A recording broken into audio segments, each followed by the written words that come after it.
예레미야 2장 29절에서 37절 말씀을 한 절씩 교독하시고 마지막 37절 말씀은 다 같이 합독하시겠습니다. 너희가 나에게 대항함이 어찌 됨이냐? 너희가 다 내게 잘못하였느니라. 여호와의 말씀이니라. 내가 너희 자녀를 때린 것이 무익함은 그들의 징계를 받들이지 아니함이라. 너희 가증하온 사자같이 너희 선지자를 삼켰느니라. 너희 이 세대여 여호와의 말을 들어보라. 내가 이스라엘에게 광야가 되었느냐 캄캄한 땅이 되었느냐? 무슨 이유로 내 백성이 말하기를 우리를 노였으나 다시 주께로 돌아가자 아니하겠느냐 하느냐? 처녀가 어찌 그 폐물을 입겠느냐? 신부가 어찌 그 예복을 입겠느냐? 오직 그 백성이 나를 잊었나니 그 날이 셀 수 없. 내가 어찌 사랑을 얻으려고 내 행위를 아름답게 꾸미느냐? 그러므로 내 행위를 악한 여자들에게까지 가르쳤으며 내 옷단에는 죄가 없는 가난한 자의 피를 묻자. 그는 다음에 구멍을 뚫기까지 모든 일을. 그러나 너는 말하기를 나는 무죄하니 그의 진노가 참으로 내게서 떠났다 하거니와 보라 내 말이 나는 죄를 범하지 아니하였다 하였으므로 내가 너를 심판하리라. 어찌하여 내 길을 바꾸어 부지런히 돌아가느냐? 내가 수로 말미암아 수치를 당하지 또한 애굽으로 말미암아 수치를 당할 것이라. 내가 두 손으로 내 머리를 싸고 거기서도 나아가리니 이는 내가 위치한 자를 나에 버렸으므로 내가 너에게로 형통하지 못하게 할 것이라. 아멘. 오늘 예레미야 2장 말씀은 이스라엘 백성의 죄악에 대한 하나님의 고발장입니다. 하나님의 신부 이스라엘은 너무나도 악했습니다. 하나님이 가장 싫어하시는 우상 숭배를 하고도 급할 때는 하나님께 도와달라고 간청하였습니다. 심지어 하나님께서 도와주시지 않는다고 하나님께 대들고 반항하였습니다. 이스라엘 백성들은 자신들의 지난 날에 우상 숭배의 모습을 돌아보지 않았습니다. 환난 날에 구원해 달라는 간구에 응답하지 않는 하나님을 향하여 언약에 따라서 자신들을 축복하지 않는다고 오히려 하나님께 대항하였습니다. 이스라엘 백성들이 하나님께 대항하는 것은 누가 봐도 말이 되지 않는 상황이었습니다. 이스라엘 백성들은 우상을 숭배하였으며 스스로 하나님을 떠났습니다. 하지만 이스라엘 백성들은 스스로 하나님 앞에 깨끗하다고 여기고 자신들이 하나님께 요구하는 것을 정당하게 생각하였습니다.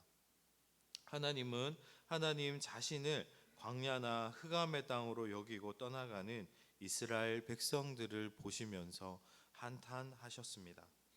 이런 이스라엘 백성들에게 하나님은 그들의 죄악을 말씀하고 계십니다. 하나님은 신부가 자신이 결혼 폐물과 예복을 잊어버리지 않는데 이스라엘 백성들은 어떻게 신랑 대신 하나님을 잃어버렸냐고 말씀하십니다. 이스라엘 백성들은 하나님의 신부로서 하나님의 말씀에 순종하고 그 길과 행위를 바르게 하여야 함에도 불구하고 오히려 악한 여자들보다 더 타락하여서 오히려 악한 여자들을 가르칠 정도로 타락하였다고 말씀합니다.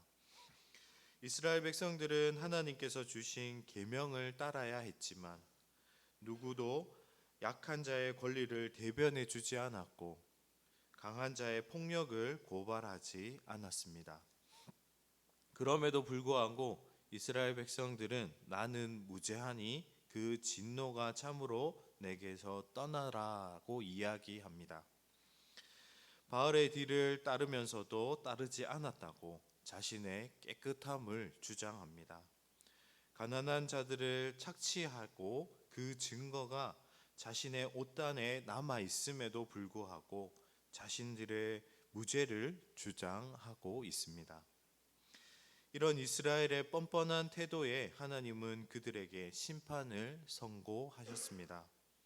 이스라엘은 지금까지 하나님에 대한 세상 권력, 애굽에서 그 구원자를 찾았습니다.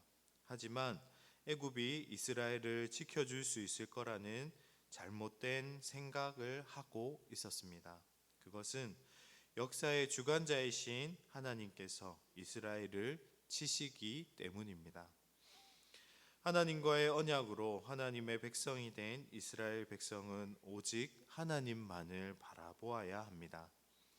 그런 이스라엘 백성이 하나님을 잃고 세상의 주변 강대국들을 의지하였습니다. 게다가 하나님께서는 이스라엘을 사랑하셔서 징계하여 돌아오라고 하셨지만 오히려 하나님께서 자신들과의 약속을 지키지 않는다고 대항하였습니다. 이스라엘은 하나님과 자신과의 관계가 어떤 관계인지를 잊어버렸습니다. 그 이유는 하나님을 향한 그 마음을 잃어버렸기 때문입니다. 그들은 마음 없이 행위로 하나님께 제사 드리고 예배 드렸습니다.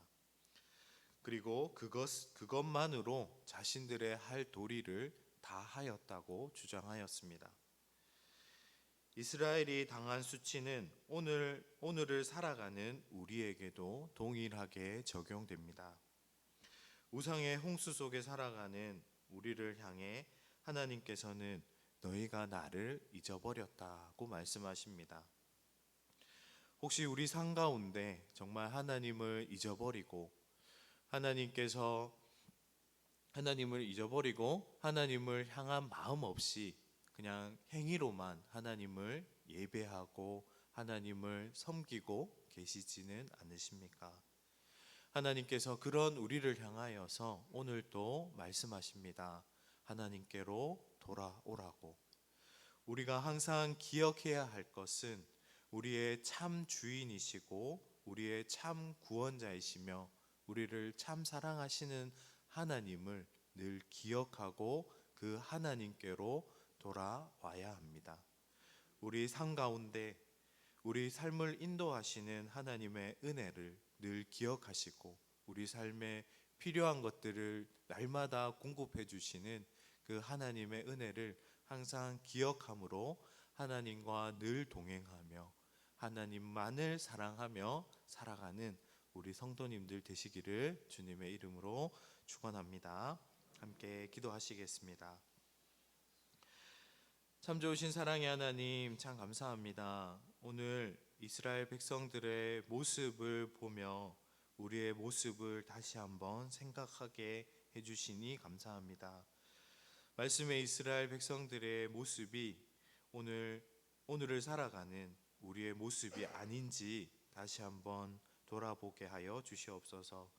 혹시 우리가 하나님을 떠난 것이 있다면 하나님께로 다시 돌아올 수 있는 은혜가 우리 삶 가운데 있게 하여 주시옵소서. 하나님 아버지께서 이 세대를 본받지 말라고 말씀하신 그 주님의 말씀에 귀 기울여서 오늘 또 우리에게 맡겨주신 삶의 자리에서 늘 하나님과 동행하며 살아가는 우리 삶이 되게 하여 주시옵소서. 늘 하나님의 그 크신 구원의 은혜를 기억하고 세상을 사랑하는 삶이 아니라 하나님만을 사랑하는 우리 삶이 되도록 하나님께서 은혜를 더하여 주시옵소서. 감사합니다. 모든 말씀 우리 주 예수 그리스도의 이름으로 감사하며 기도드립니다.